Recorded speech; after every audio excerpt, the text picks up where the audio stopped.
here in about 2 seconds. We're just preparing the live stream. Yep, got it.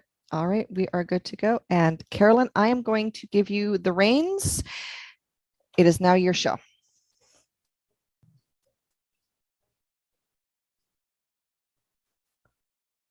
Thank you. So I've prepared a presentation, and oh gosh, the Zoom thing is on the screen. I would like everyone to, if you have a thought that differs, please jot it down and save it to the end, because it may get covered, it might not. So I'm Carolyn Young. Here's some books. I'm in under my own name. I have Love Beyond Time, a paranormal romance, and then I'm in a really fun anthology with Patricia and some others. And so a little bit about speculative fiction author. I'm published under 3 names. I have 5 books, 5 serials on Kindle Vella, 2 short stories, 2 anthologies, and 2 flash fiction stories that I will admit to. Patricia knows what I mean by that. Genres, I write in sci-fi, fantasy, paranormal, romance. I generally like a mashup of 2 or more. I even have on the side that I'm working a crime novel and a suspense. I also write American light novels. I'm a lover of the written word, deep point of view, and honing the craft. I had a phenomenal opportunity to study sweet romance with a group of ladies put together by Victorine. I don't know how to pronounce her last name. She's one of the writing gals. And I also include at the end a fabulous resource that's by her. So tonight we're going to discuss sweet romance. And so I put up some books up here. This one is really cute. All of my friends absolutely love this. And I saw that and I was like, oh, that looks cool. So I thought I'd throw it up there. So tonight's theme is sweet romance. We're going to talk about it, what it is, and how it differs from actually clean and wholesome. This I found on this website below, and it was by an anonymous reader. Sweet romance touches the heart and leaves you breathless like a gentle kiss. I love that. I feel like for me, that embodies what I view as sweet romance. And so I'm going to dive into the recipe of sweet romance. Patricia, how do I get rid of the bar at the top of the screen? Okay, so the bar at the top of the screen, hang on here. You should be able to do that by changing your view and just do shares, just go, okay. You should be able to go and just go into full screen. If you click on full screen, it should take that away. It is in full screen. It's just I can't see the very top of my slide. Oh, okay. Let's see. But basically here. The feels, romance, all about the feels. So I can't see the top of my screen because the Zoom thing is in the way and I don't know how to get it out of the way. So if you'll just bear with me. Okay, let's see. The number one reason why romance is rejected from publishers is because there's not enough emotion or emotional impact. And unfortunately, they don't tell you as a romance author, that's why you're being rejected. They're like, oh, it's not a right fit. That's why it's not getting, that's probably one of the main reasons. Remember, romance is all about the feels. Us readers, we want to go on that emotional roller coaster with your characters. Meet cute. This was like my biggest weakness. Meet cute is where, how, when your leading couple meets. And I really like how Victorine states sparks should fly. She has this layout in how to write a swoon-worthy sweet romance. And she's just awesome. It's awesome. It's a fabulous resource. If you don't have a meet cute, it's totally fine. Like in The Annoyer, a satire sweet romance superhero short by MC Levitt, Stephanie already knows Troy from work. He is like the hottest guy there. She's got this mad crush. And then one day he asks her out. Okay, she's like trying to be a supervillain to get, Captain Goodman's attention so that she can try and blackmail him into having a date with her best friend. And then he asks her out, and she's like, that throws a wrench in the works, because then he starts flirting and she really, really likes him. So the meet cute, it doesn't have to be when they actually meet. So there could be that change in relationship. Chemistry, that sizzle of attraction kind of thing. Victorine has this like scale in her book, and she always starts out really low, like I think at a 2, because you want to slowly build that up for sweet. It's not like people jump into bed and they're hot, and that's not sweet romance. This also adds to the tension. Oh, and her analogy is like a stereo. You start it on low and very slowly turn the knob and turn up that volume incrementally, building it up. I love that. Okay, repelling. Again, I can't see the top. What does it say on the first line, Patricia? It's like push and pull, right? Yeah, it's that push and pull. Conflict. So this helps build the tension, yeah?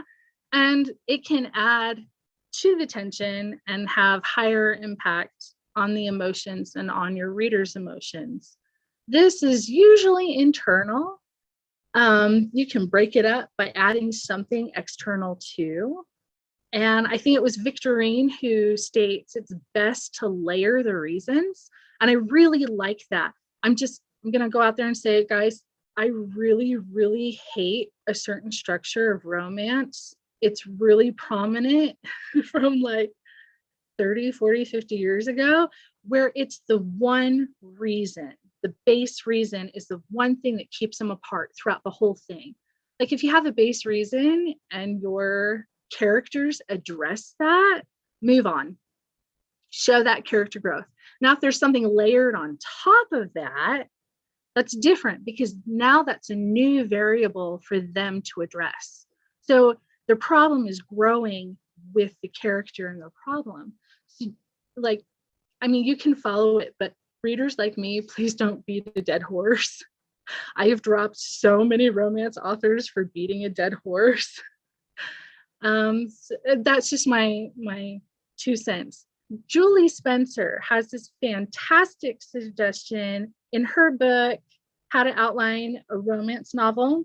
And she's got a really, really simple base outline that you can use for any romance, including, like erotic stories and stuff. But she shows you how you can change it up. So you can pick and choose. You can use the shopping cart method. It's brilliant. And then Victorine teaches, then you have the first no way, your adhesive, what forces your characters together. And this is my big faux pas that I learned in that coaching critique group. Your characters must spend most of the book together. Absolutely. Throw them together and make them miserable. I mean, come on, how fun is that? Okay, well, some of us like to torture our characters more than others, but I love that. And then the second no way, the inkling, deepening desire. Maybe this time, this is where you want true intimacy, not the lust or attractive factor. You want the internal. And, I'd love to get everybody's thoughts on this after. So there's no way, and I got this from Victorine's book.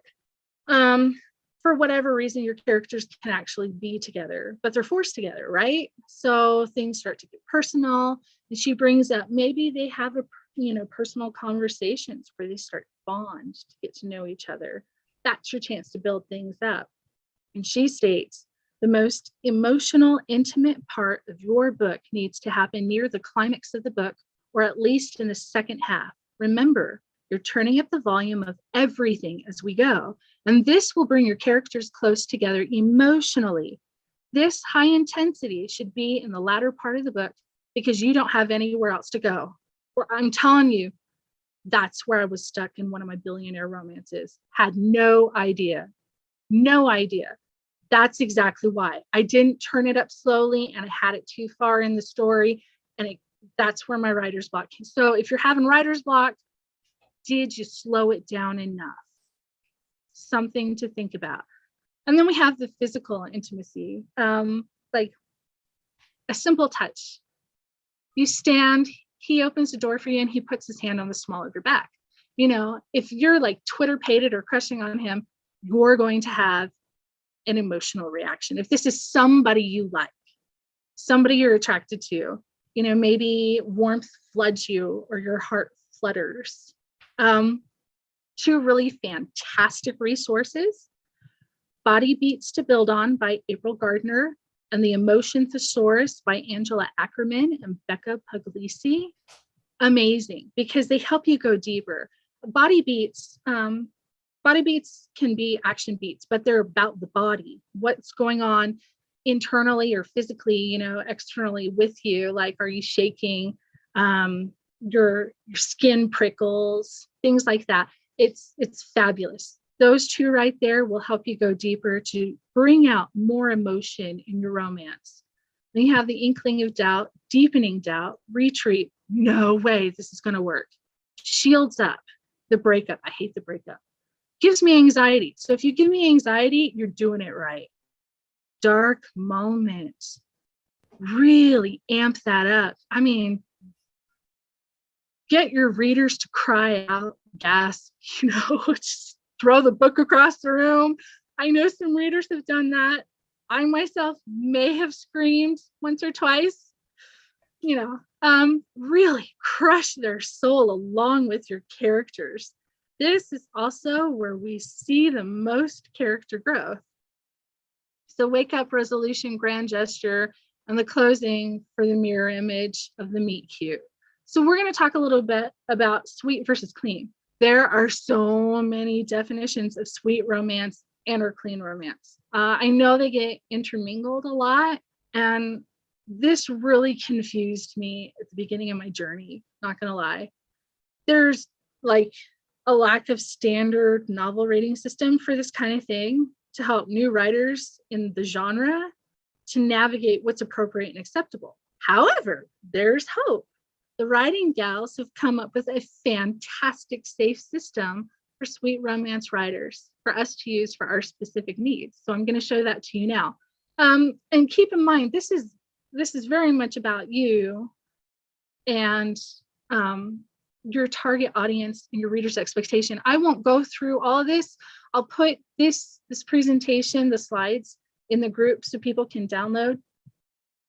But like, this is clean and wholesome. Level 1, it's just hand holding, compliments, you know, light, almost chaste, tender kisses. You know, you don't describe it at all. It's more about the emotion than the action, if that makes sense. Like, does the world fall away?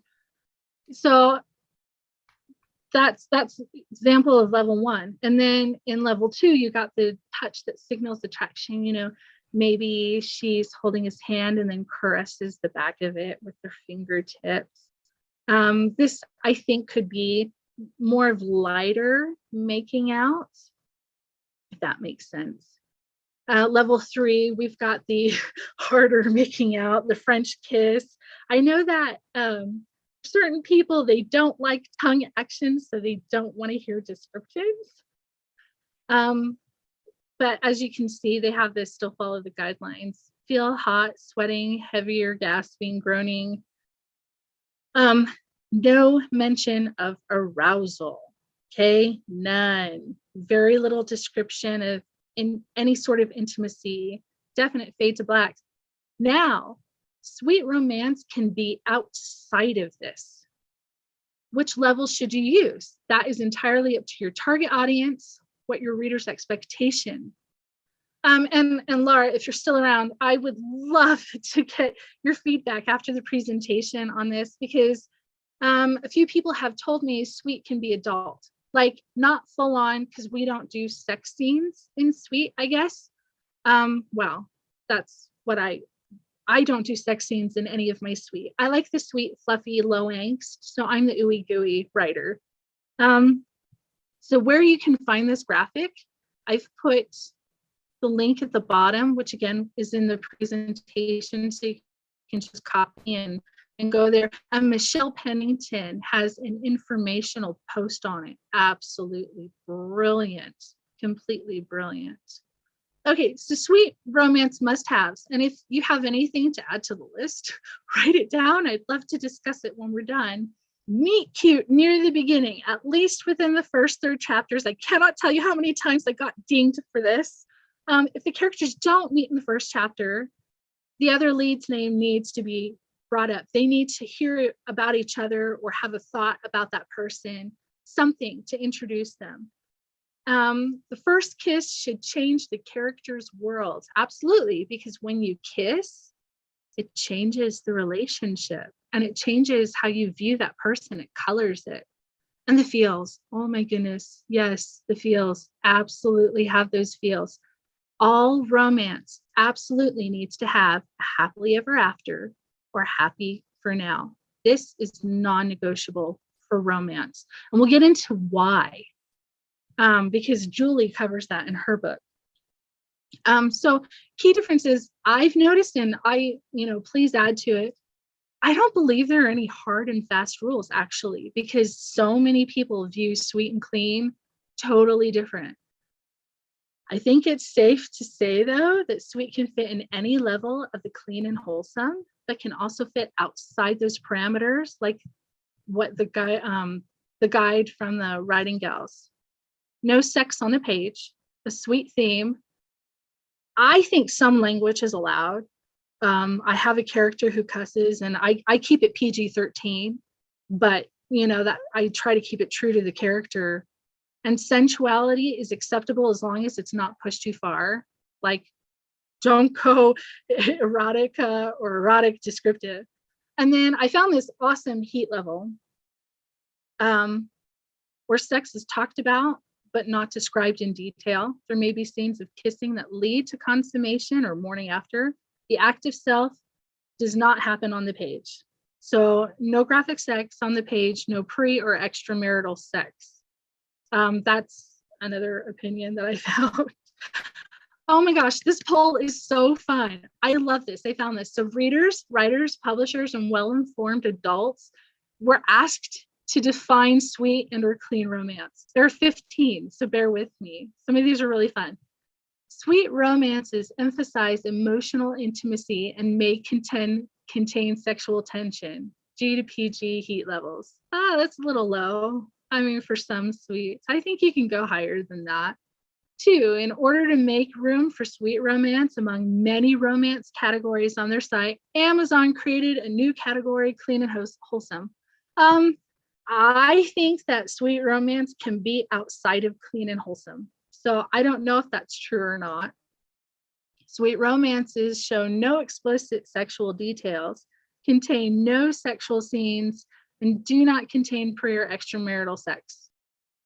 That's pretty much what I've read everywhere. I read a lot of sweet romance, but I also read different heat levels. So you have like super, super clean and wholesome sweet romance, and then you have a little more flirty. However, hero and heroine may have a sexual history either involving each other or someone else altogether, but during the story, they are chaste. Most couples will share a single kiss or a little more. It's possible to see sexual tension while retaining character's purity. I somewhat disagree. Chaste or purity doesn't mean a whole lot to me for sweet. And I may be wrong. Sweet romance is slow and it simmers and it's not expressed so blatantly. The hero and heroine may not ever make the declaration until the end, but you feel as you read, the love is growing. I like the part where you know the love is growing. I think that's cool. Sweet romance is an uncomplicated story about one person finding another. They do have conflicts and obstacles. However, it does not change how each character, the hero and heroine, feel about each other. I've read some complicated sweet romances, and I would call them sweet still because the theme was sweet. The characters, to me, it just was a resounding sweet romance. A a lot of people tend to say that sweet romance is super, super simple. There can be super simple storylines with complex characters and complex deep wounds, emotional wounds that they deal with and how they deal with it and grow. Just my 2 cents. Well-written sweet romances contain major setbacks, characters who struggle. Sweet romance can be angsty, good emotional conflict. After all, happily ever after is infinitely sweeter when earned. I like that. However, there isn't a lot of ugliness, such as cheating, breaking up, nasty fighting between hero and heroine. I agree. I haven't seen a lot of that, and I'm grateful because I don't like that in my stories. Progression of the relationship is a little more complicated than the darker romances. I know nothing of darker romances. I have nothing. I don't know how anybody else feels about that. I can use sweet romance with Christian romance or inspirational romance. Sweet romances are not preachy.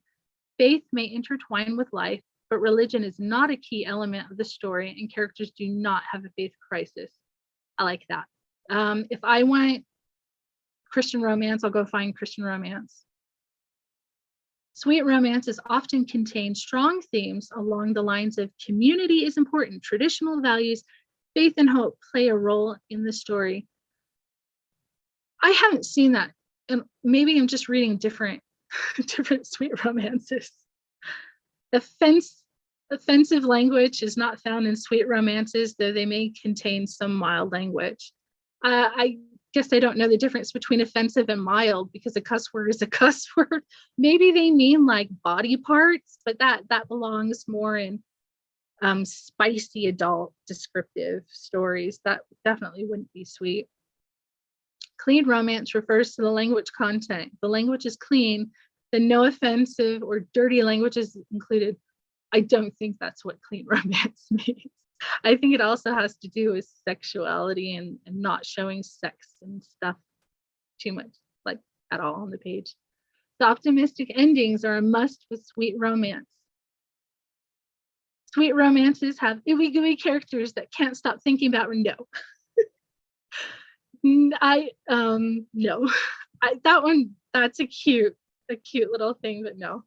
Sweet romance is young adult fiction, an immature attempt at romance, or a fiction that ignores a very integral part of life, sex, to be blatant.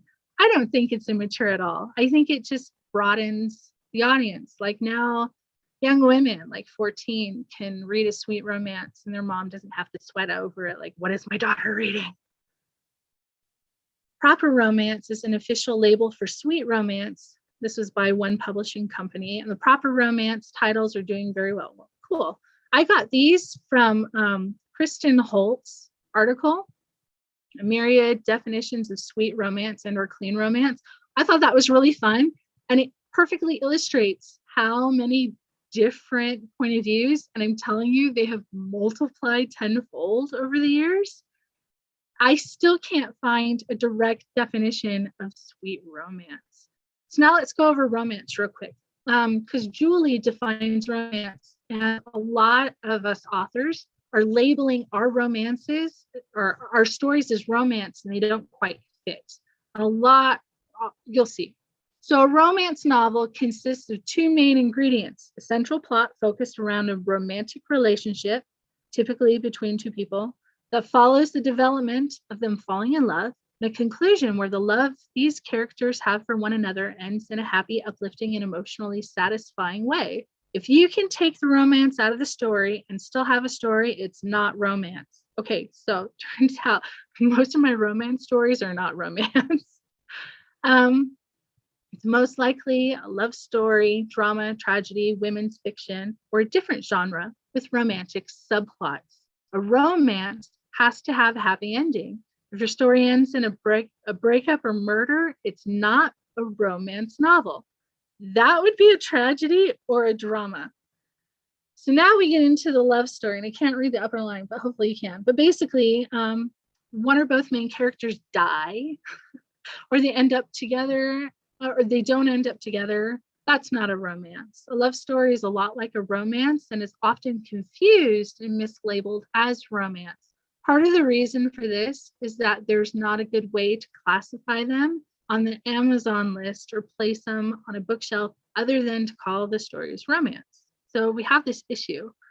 And in a love story, the central focus is on the romantic pairing between two people, but there isn't necessarily a happy ending, right?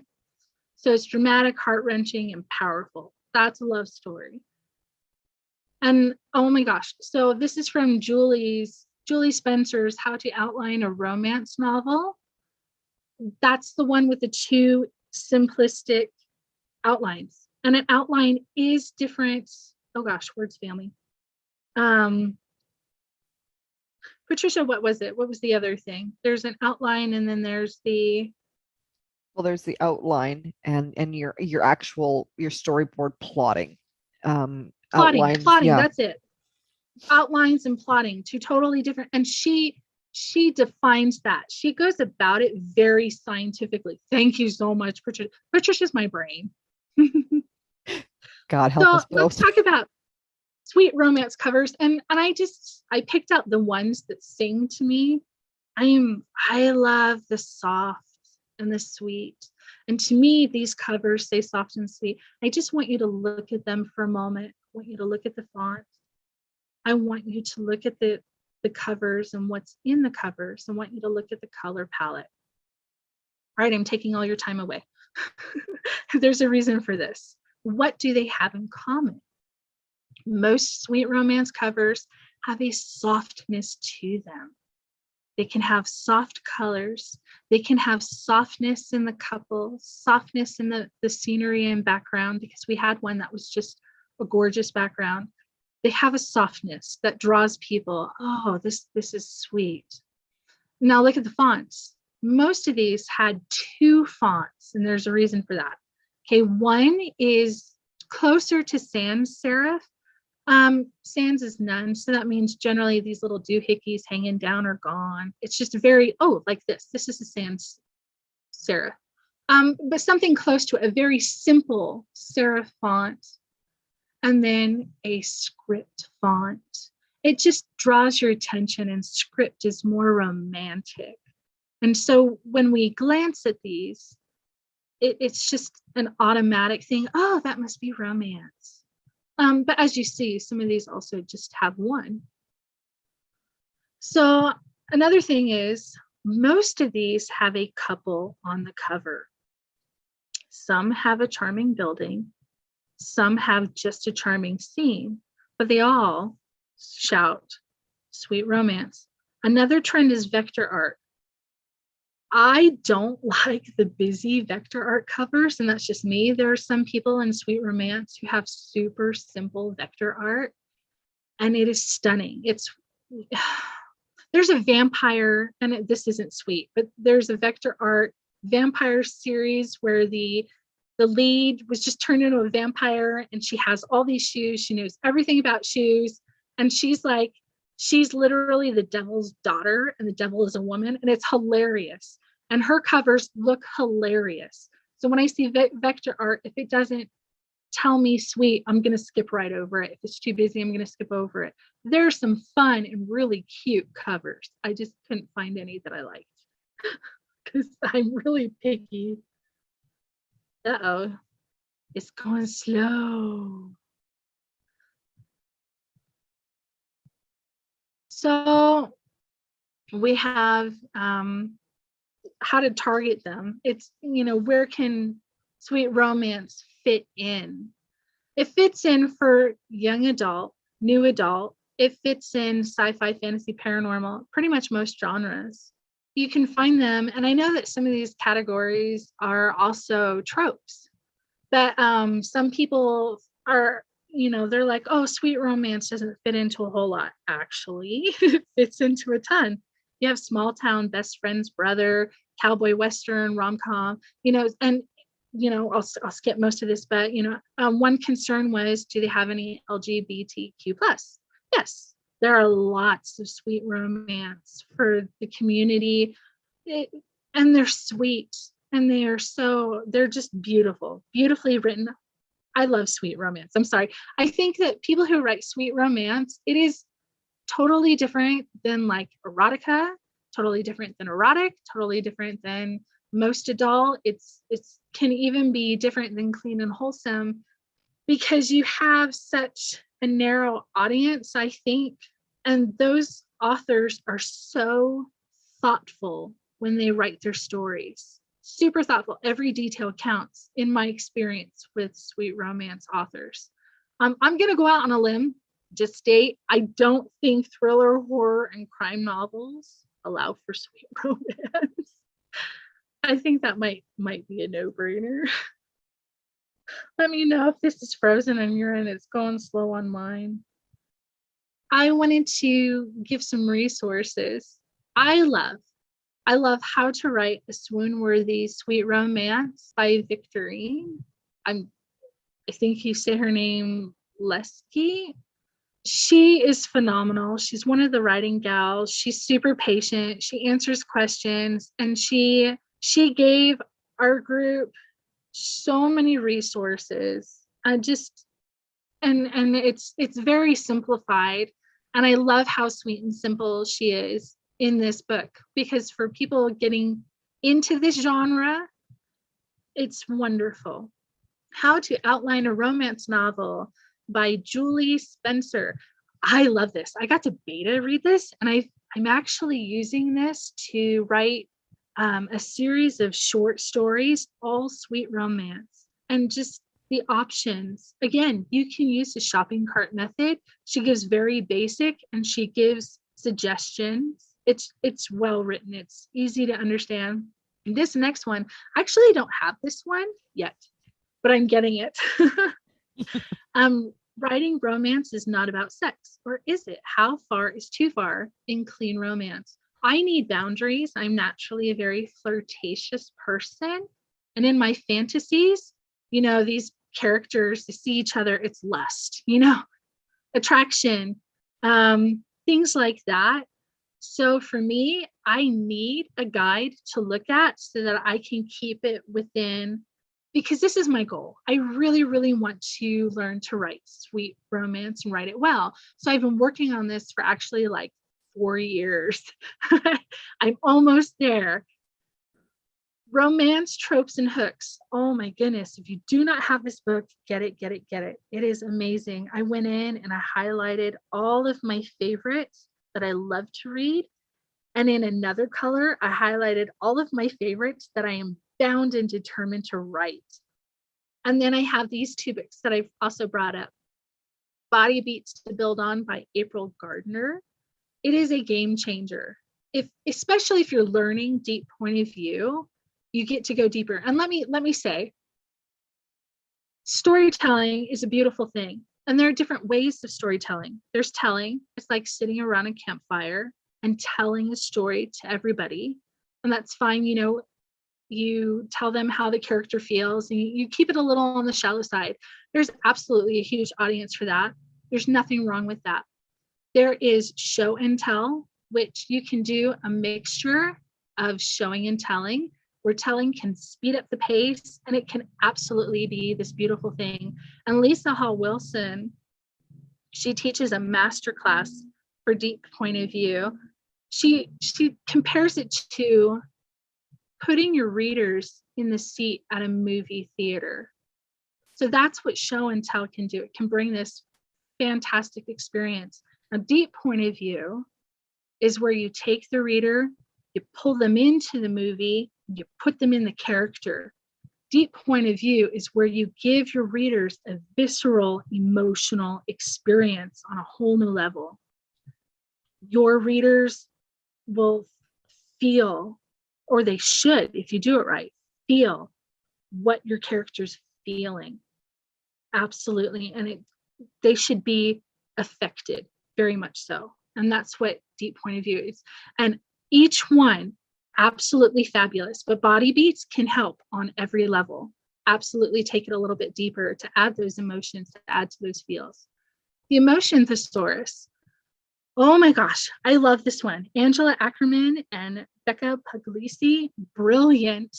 They have in there, I believe, like the psychology behind it as well.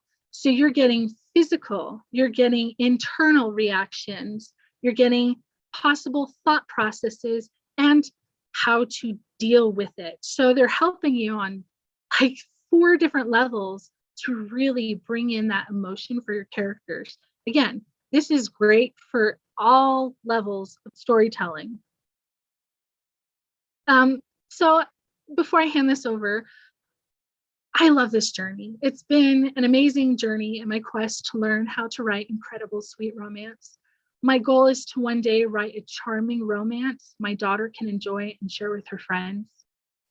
Because I I like to influence my kids in certain ways and then let them go out on their own and learn. But for me, as an influencer, I would love to influence with just a really charming, sweet romance that she can love and say, my mom did that. She did that for me. And I really appreciate your time. I honestly would love to hear your questions and your thoughts and everything, and just going through this. What did you agree with? What did you disagree with, Laura? I know that you're the one who told me sweet doesn't have to be clean and wholesome, and then I found that on the internet and 2 other places. Is like, thank goodness, because I am more sensual and flirty, and some of my characters are too. So I would really, really appreciate to go through all that feedback. Wow. Well, thank you so much, Carolyn. Sorry, I gave you the floor, so I turned off my camera. Thank you so much for that. I have a couple of questions, but let's see if anyone else in the group has questions before we jump into the insanity that is my brain. Because yes, does anyone have questions for Carolyn? Come on, she's just itching to answer them. Come on. I'm hiding. Okay. All right. Well, I'm going to start you off. Now, I did ask a question, and Laura did a very beautiful way of answering the question. But I do want to kind of touch base for those who perhaps are listening, not seeing the chat after the fact. Now, I had asked about covers. Now, we are all aware that covers are probably one of the most important pieces of packaging in our books, in our journey. And recently we had the joy of going through some, or starting looking at some covers and stuff that are for far more spicier stories, and far more steamier writing, but the covers themselves look very sweet and wholesome. You know, it's very reminiscent of the sweet and class and clean covers that you showed. So as a reader who is scrolling along through Amazon or Kobo or wherever you purchase your books, and you're looking at the covers on that page, because now you've typed in whatever and you've got a search page, is there a way to recognize a cover that doesn't necessarily meet the interior of the book? Is there something other than like the typography that you spoke of that would set it apart, so the reader would be instantly be able to say, that's a sweet and clean romance? I'm going to poke at Laura and say, help me.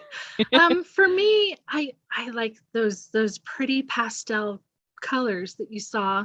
That to me speaks to sweet romance, unless there's a shirtless guy. If there's a shirtless guy, it is not a sweet romance. Okay. He has to be dressed well. Okay, no, let me say, if there's a shirtless guy, it is not sweet, clean, and wholesome. I do not expect shirtless guys on my sweet romance covers. Laura? Yeah, the lack of clothing in the couple is definitely going to be, even if there's the sweet pastel colors and things like that, that's going to be a giveaway. But as I mentioned to Patricia, sometimes an author falls in love with a cover and it's a mismatch. So you really have to check the blurb. But the biggest thing that is going to, I think, be a clue that you're looking at something a little hotter than sweet, is the, I want to say, the pose. It's in the suite cover, the couple it's almost guaranteed that the couple is originally photographed together. You might have the artist might have put different clothing on them, or but there's a manner of interaction and the angle of the head that this is an original couple being shot together, not I grabbed this woman from this stock photo and I grabbed this guy from this stock photo. Okay. So if the cover has an image that it's very obvious that the couple is the core shot, you probably have a sweet romance. Okay. Hermes, you've got a question there. You've got your hand raised. Yes. I'm going to throw at you a few tropes that I associate with romance, and to let me know if they belong in the sweet romance. One will be money porn, the big banquets, the billionaire jets, private jets. Another will be associated with that will be power differential, where normally the man is rich or powerful and the woman is a little bit poorer. And the third one will be the man needs to be rescued, even though he's powerful, he's traumatized, and the heroine, the woman, has the key to solve his traumas with her powerful love. So do these tropes belong in sweet romance? Oh, that's Absolutely. a good question. I would write that, and those are awesome. I don't see why you couldn't. So how would you go about doing that? Because Carolyn, how would you go about using those tropes? Because those are tropes that are generally associated with more of the darker romances, more of the bully romances, those sorts of things. So how can you spin it to utilize those tropes in Sweet and Clean Romance? All right, bear with me because I'm really abstract, very right-brained. Okay, so I like some of my guy characters, I like them to be more dominant. And keep in mind, I don't know a whole lot about dominant personalities and submissive personalities, but I think this can also go along similar to like with alphas. But again, it's more about the intimate feels of growing, like Beauty and the Beast. Ignore the Stockholm syndrome and all that jazz and some of the toxicity. Women, I think a lot of women like a more aggressive, dominant male personality because we see them as protectors. And so, it just depends on the type of story you write and the theme of the story. As long as she's not going in to fix him. Oh, please don't do that. Not going into what? Going in to fix him. I don't like it when the girl goes in to fix him. I have a character who goes in to fix a guy and it doesn't work. And I forced her to give up. I forced her to be realistic and logical. Well, this clearly isn't happening. And then it turns out she was the one who needed to change, not him. She was the problem. That's a good twist. But that's, I like doing twists. So, like, if you were to have, I think Beauty and the Beast could cover that more well, except it's more equal in the newer version.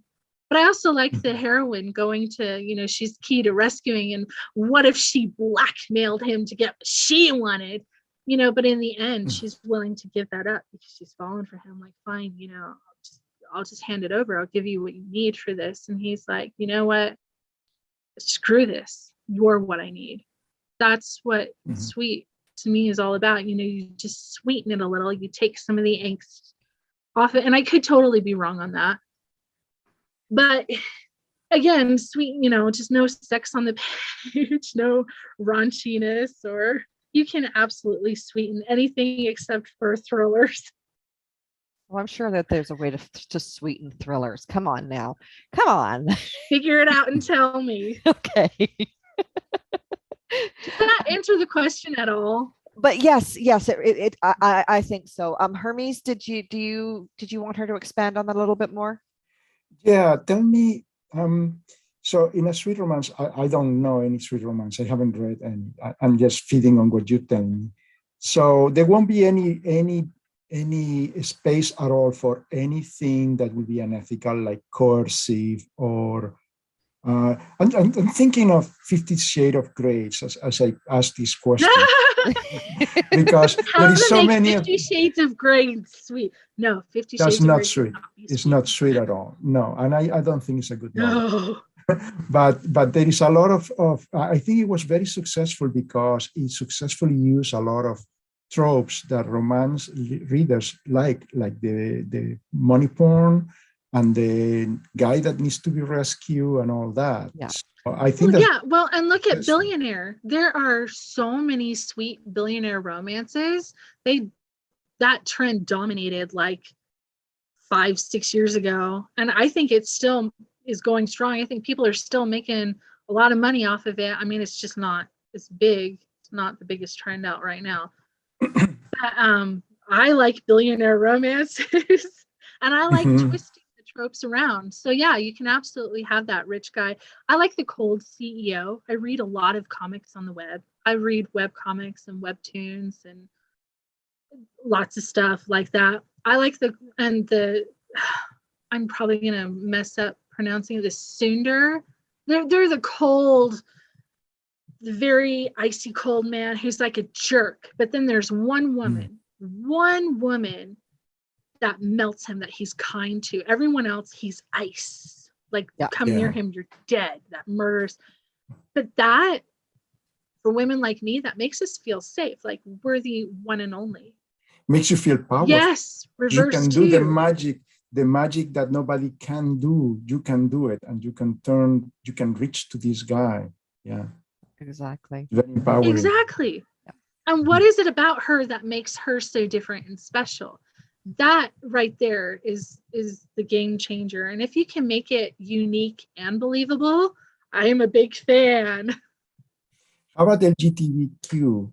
Can a lesbian romance be sweet, or a homosexual gay romance be sweet? Yeah, you can have two guys where it's just, oh, it's big. It's two guys or two girls. Yeah, really big. Just any sweet romance. It doesn't matter about the gender. It comes down to, it's about the relationship. Those two personalities, those two people connecting on a much deeper level, even if they're fighting it at the beginning, showing the attraction, even if it, and I love this, even if it annoys them. That's so adorable. Why does he have to do that? And then the end, oh, he's blushing. That's hot. You know, just these cute little things. I am so fluffy. I'm all over that. So it doesn't matter, you know. There's a webtoon I'm reading, and the leading guy is a pan, and she's ogling, the girl's ogling this hot guy who's taking his shirt off. I know this probably isn't so sweet. He's wood chopping, and the guy comes and he starts ogling the guy with her. It was just so adorable. I was like, oh my goodness, because you know, in my leading novel, man and the leading lady will get together, but it was just so cute how the author introduced that he's pan, and it's like, oh my gosh, I love it. In my novel, there is two romances. One is the straight story, a man and a woman that are falling in love, and it has its arc. But there is a secret one that you don't discover until the third story in the trilogy, that is a woman also pinning for the female character of the story. And throughout the story, it looks like it's a love triangle, but at the end, it flips. And he said, no, who I really I'm into is into you. And a lot of the tropes that you presented are there. Is the long simmering. In the second is where the long simmering discovery is happening. Where the first one, it moves very quickly, the first romance. Yeah. So cool. I love that. I love that. And I love that it flips. That's awesome. So it's Gives not me an idea. it's not so much LGBTQ, it's polyamory. What I'm trying to describe is the creation of a polyamory triad, and how twisted it can be, and all the jealousy and the tension between three people until the whole thing comes together and everybody's happy. I bet you could write a sweet romance on that too. Oh yeah, I don't see why you couldn't, because you're building it on the emotional, not the physical. Well, Yeah. mine is physical. Oh yeah, who doesn't? But so I wouldn't call it a sweet romance. No. So when it comes to the writing, now I've read a few sweet romances and they're all in first person. Can you write them in third person as well as first person, or is it strictly first person? Kelly, you should just jump in. Okay, you can write sweet romance in any. You can do third omni. I write in third limited, or I'm trying third deep point of view because it's what I'm comfortable with. I can't. Oh, yum. Thanks, stud. My sexy man just brought in some food for me. Oh, yeah. I flirt a lot with my husband. I think he's hot and all that in a bag of potato chips. Thanks, stud. What was I saying? What were we talking about? He brought in food and he's just so hot. Point of view. Point of view. Oh, point of view. Yes. Any point of view. You can even do sweet romance in second point of view. I mean, I don't know how that. I think that's more of a noir kind of thing, and that's more old school. But whatever you're most comfortable with, if you're forcing it to be in first point of view, it's going to come across as forced to your readers. Also, a lot of people who switch, they tend to add in a lot of tense shifts. They'll have, if they're trying to write first person present and they normally write third person past, they'll get all these past tense shifts stuck in there. Go with what you're comfortable with, because if it's written well, most people will read it anyway. But yeah, the vast majority from my experience is first person. Okay. In my opinion, I think it's very important. It's very interesting what you were saying about the deep point of view.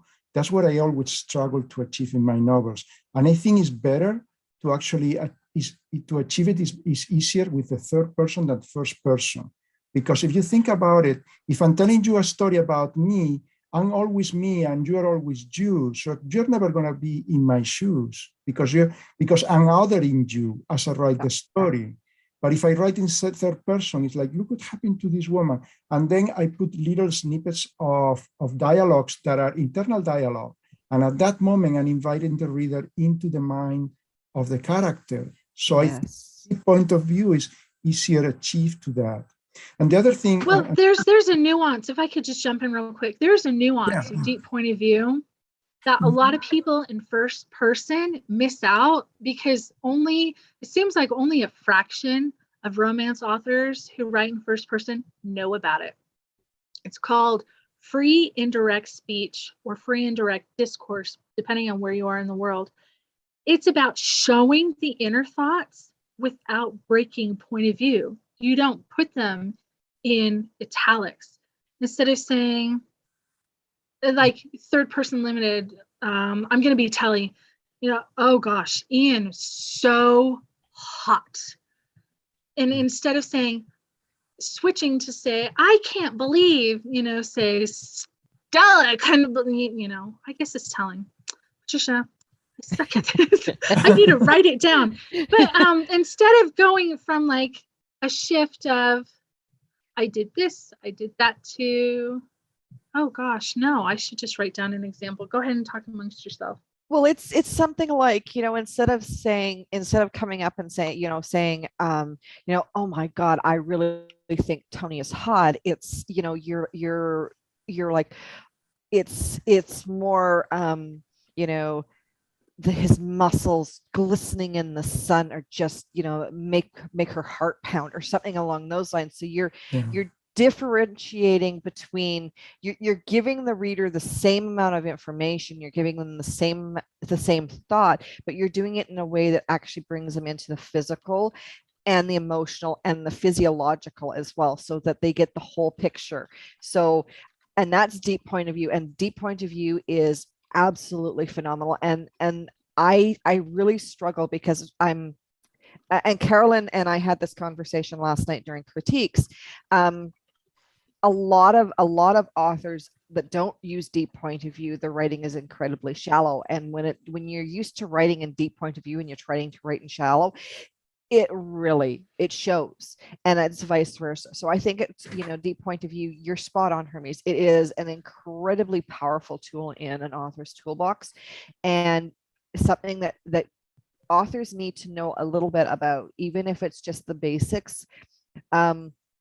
Familiarizing yourself with it is incredibly important. Otherwise, you're doing a lot of telling. And I love stories where, I'm not sitting on the sideline. I'm in the story. I'm that character. I'm in there that moment, whether it's the sword fight, and they're, the blades are connecting and the agony's ripping up their arms, and or whether it's that sweet caress of the hero who's just found his lost love, and he's just emotionally, like, his heart's just pounding and he's just so happy. So I think it's really important in that aspect to have that kind of awareness when it comes to the depth in how you write. So here's I another came up with a question. short little example real quick. I'm Oh, okay. sorry. Okay. So like Yes. Caitlin sat behind Ian and gawked at the back of his head. He's so handsome. So that's the shift. Yep. Versus Caitlin sat behind Ian and gawked at the back of his head. He was so handsome, every hair in perfect place, his t-shirt straining against his muscles. So instead of he's so handsome, which is a shift, you go from third person past to, this could be first person present in her head in italics. Now, the thing about italics is it's hard on eyesight for people with vision issues. Yeah. So the less italics, the better. And you don't break point of view by going, instead of he's so handsome, to he was so handsome with every hair and perfect, blah, blah, blah, blah, blah. Yeah, so that's just an example that a lot of people who write in first person miss out on. You don't have to change tense. You don't have to put it in italics. Just keep writing it as though it is their thoughts. So that's one out of many nuances. Yeah. That I use both techniques, and in fact, I have been thinking that the shift to italics is kind of jarring. So I started using it less and just try to keep it, it's a little bit just still in the voice of the narrator. Yeah. But sometimes you can get more into the body, because when a person is experiencing a very deep emotion, that person normally is not conscious that they are experiencing a very deep emotion. They're just being carried away by the emotion. So if you break into an internal dialogue, it's not realistic, because that's not really what is happening inside of that person's head. Person's head is full with emotions, and their body are doing things that they don't control, and they're not aware of them. It's kind of carrying them, down the stream, all those emotions. So the way you tell it is very important, because it can sound fake quite easily. Yes. I would agree with that. What do you think, Carolyn? I mean, that what he's saying makes absolute perfect sense to me. It does make sense. I have to say that Michelle Pennington's A Guy Worth Shaving For. She's hilarious. Her style is so hilarious. Just got to say that. She brings the character to life in her dialogue mechanics and in her narrative, and the way this person acts, reacts, and thinks. It's hilarious. So, a related question. One point of view or 2 points of view? Which story? Most romance and sweet romances have dual, where it'll be like a chapter in her point of view, a chapter in his point of view. I like to do both in a chapter. I'll do the first half in hers, scene break, second half in his, and then the next chapter. And it depends on the story. but for most sweet and clean and wholesome. And Kelly says she writes in dual, which I love because I like to see both perspectives. Yes. I do the same. I do dual. In some of my novels, some other novels have several points of view. But one thing I try once is characters are having a very strong interaction, like a fight, and is 3 lines, a scene break, change point of view, 3 lines, present his point of view, then change again to her point of view, and you're jumping between the 2 minds. It's tricky. I don't know that I did it well, but the idea was to show that the same reality can be seen very different from the point of view of 2 people. Mm-hmm. I like that you use scene breaks because a lot of people, especially new writers, they don't do any breaks, and that's not head hopping. It's just confusing. So please add in the scene breaks. Yes. Head hopping, for those of you who don't know, and please correct me if I'm wrong, it's not omni. Omni is where you're not inside anyone's head in omni. You're God. You're above, you're omni, you're seeing exactly how everyone feels, their actions, reactions. Head hopping is when you're in this person's headspace. In the next instant, you're like across the room in somebody else's. The next instant, you're in somebody else's doing something else. It was really confusing.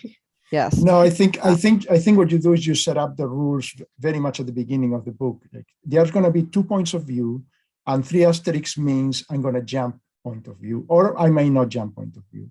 But then I normally define the point of view by putting the name of the character as the first thing in that section.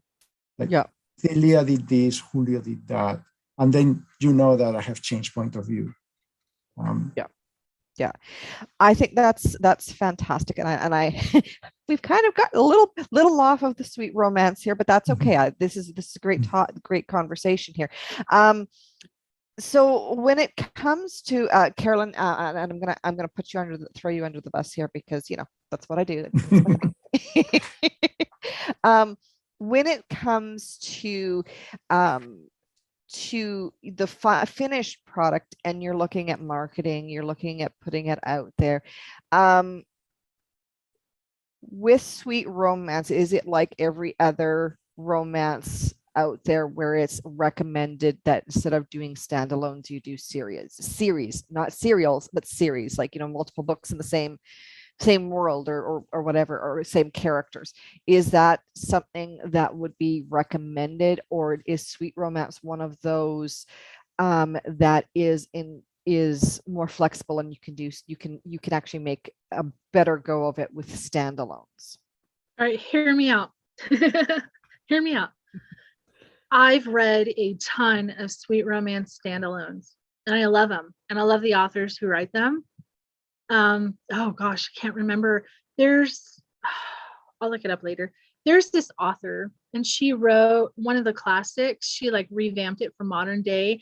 It's so cute, and it is hilarious.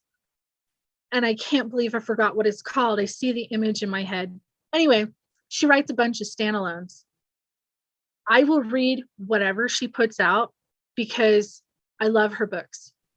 I love her style. I love how strong her individual characters are and how unique their personalities and how they go about solving their problems. I love it. Now, I believe, and Kelly, chime in anytime. I believe series are what sells. This is where you make the money too, and it's not about following the characters. It's you could have a series set in a town, and I know a lot of writers do that. There's billionaire series, so you can do them by tropes. You can do them by a central town or a central theme, but they're different characters, different scenarios each story. Now this is true in any genre that I know about. Series sell. When you're done with the series, you make it a box set, and that sells. That's where the money comes in. Now for marketing, I know that each person may market it different. I know, I'm going to tell you a big secret. A lot of my sweet romance author friends, they personally message me, hey, my book, blah, blah, blah, just came out, 99 cents for the first 3 days. Can you go and grab a copy right now? Well, I love you. I'm your friend. Heck yeah, I'm going to go grab a copy right now. You know, they message all of their friends individually. And then when friends come back and say, oh my gosh, I really loved your book. I loved this scene. My favorite scene. I loved it when this happened. My favorite part. Love it. And they're like, great. Since you loved it, can you please leave me a review and please tell all of your friends about it? I want you to share what you love about my book, you know, and I'm one of those like, oh, heck yeah. Yeah, I am. I'm totally gonna, and I personally message my friends that I think would love. And I post personally in other groups where people who like that sort of book, I read across genres and everything. I read across heat levels too. So if I see a book that I love and I know someone who would love it, I'm going to personally share it. I am going to personally leave a review that I loved your book and what I love about your book. And if people love this and this and this is the book for them. That's my style because my friends asked me to. They got me in the habit of doing it. Okay. So, and I know that it's different because it would be kind of weird if like an erotica author sent me a message, hey, could you go buy my book about rhino shifters having sex and stuff? It's like, dude, I can't believe you just messaged me. I mean, if you wrote sweet and clean and wholesome, yeah, I don't know. It's like a weird mindset. It's like post in your group. And if I want to buy your book, I will. So I guess it's also a different reader mindset for marketing as well. And also Facebook ads. Guys, I see books on Facebook ads and I'm like, I'm going to Amazon and I'm going to look that baby up. You know, if the blurb's really awesome and the sample, guys, if you have a sample and I love your sample, I'm buying your book. It's just a hands down. But if you don't have a sample, chances are if your blurb kind of has errors in it, I'm not touching your book. Yeah. So that sample could really make or break sales where it comes from me as a writer. So it's there really are different mindsets. It's really important to make sure that the whole package, not just part of the package, but the whole package is spot on and speaks exactly to those reader expectations. Well, and Amazon. Okay, this is why they say don't have people who don't read your genre leave a review. So true, because when I see a book that I really, really like, let's say that I want a book like Michelle Pennington's A Guy Worth Shaving For. I'm going to go look her up on Amazon and then I'm going to scroll down to what others bought similar. And I'm going to look through their reading list and see, oh my gosh, there's this sweet romance. There's this sweet romance. There's this sweet, oh, this one's closer. Yeah, I'm going to buy this person's book. I'm going to check that out. So like, that's how I do it. So Amazon is a fantastic way. Patricia, isn't there a way to, how do you get on that list? Also, onto the list to get, well, first and foremost, there's a couple of different ways. First and foremost, you want to follow the author first and foremost. And then the other part of that is when you're doing, if you're, as an author, if you're doing any searches on there that are unrelated to the genre that you write in or the genre that you read in, go incognito, because the minute you don't go incognito, it's going to fill up your what others are reading. And that's a big one. Now, having said that, and Carolyn, you are spot on. You do want readers that read in your genre to be leaving reviews. But here's the thing. I had a chance to speak to a professional in the industry who at one point did a platform analysis for me, and I had a second chance to speak to him. And what he said was, initially what you want to do is you want to get views. You want to get that book in front of people. You want to get it populated. You want to get views, reviews. and bring it up into the algorithm. You need a minimum of 10 reviews to actually sell your book. Now, optimally, you want readers that read the same genre to do that. And to do that, you want to use your keywords, you want to use your categories and your trigger words, you want to use your subtitles, you want to use every little inch of space that you possibly can to really drive home, this is my genre, this is, it's a sweet romance, that's what you want. If you miss the mark even a little, it will actually throw the algorithms off, is what I was told at one point. So, and that was very recently. So you really want to make sure that when you're promoting, even if you're doing ads, for example, you want to make sure that you are using the right keywords, the right metadata to actually connect and get your book in front of other books or other readers who are looking for specifically for that genre. Keywords are going to be, your keywords and your metadata are your two prime candidates for that. If you're doing ARC readers, you want ARC readers that read in your genre to post those reviews, because Amazon will see their review and they're also going to see what else they're reading, and they're going to try and they're going to start filling up your what others are buying list with like genre books as well. I have to tell you real quick. When I was getting Chance Encounter beta read, I put on there, it's a sweet romance. And a beta reader totally, like, she had the hardest time. She goes, this is soft and fluffy. I thought there was a murder in the story. I thought there was going to be a high angst and a lot of tension. Where's my angst? I was like, okay, I said sweet romance. So I don't know why there would be a lot of angst. So now I put sweet, fluffy, low angst, just because of her feedback. So when I ask for ARCs or beta, people, there are different levels of sweet, just like there are different levels of clean. I like sweet and fluffy and low angst. So that is what you're getting when you read my work. Exactly. Be awesome. Specific. Very true. Very true. So, well, we are almost at the 2-hour mark. Any final questions? Any final thoughts from anyone for Carolyn? I mean, I could keep her on here all night, but I'm sure she has other things that she needs to do. And thanks everybody for chiming in, because I'm not done learning about sweet romance. I have to rewrite all of my stories that I had already partially or finished for my Billionaire Romance and my other sweet romance series, because I read Julie's book and oh gosh, yeah, it's all got to be focused on the relationship and on the romance.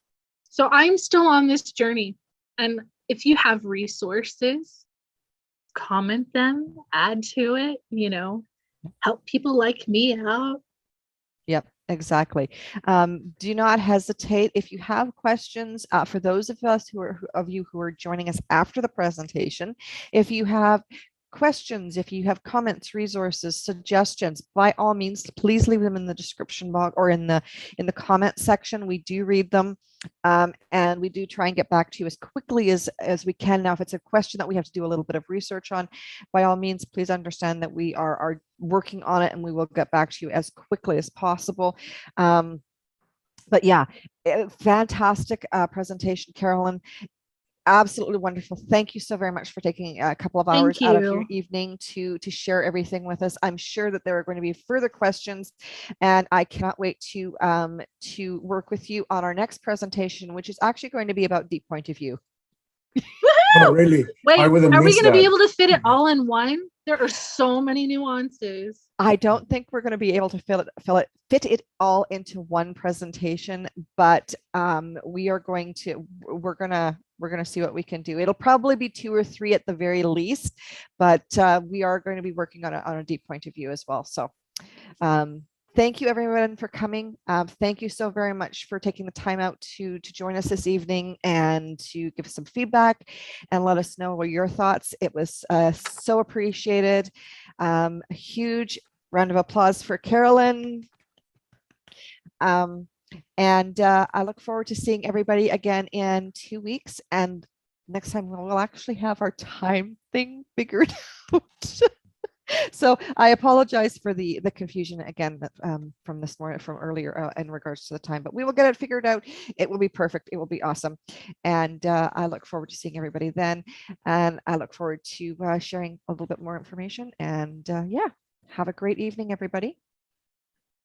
Bye. All right. You disagree.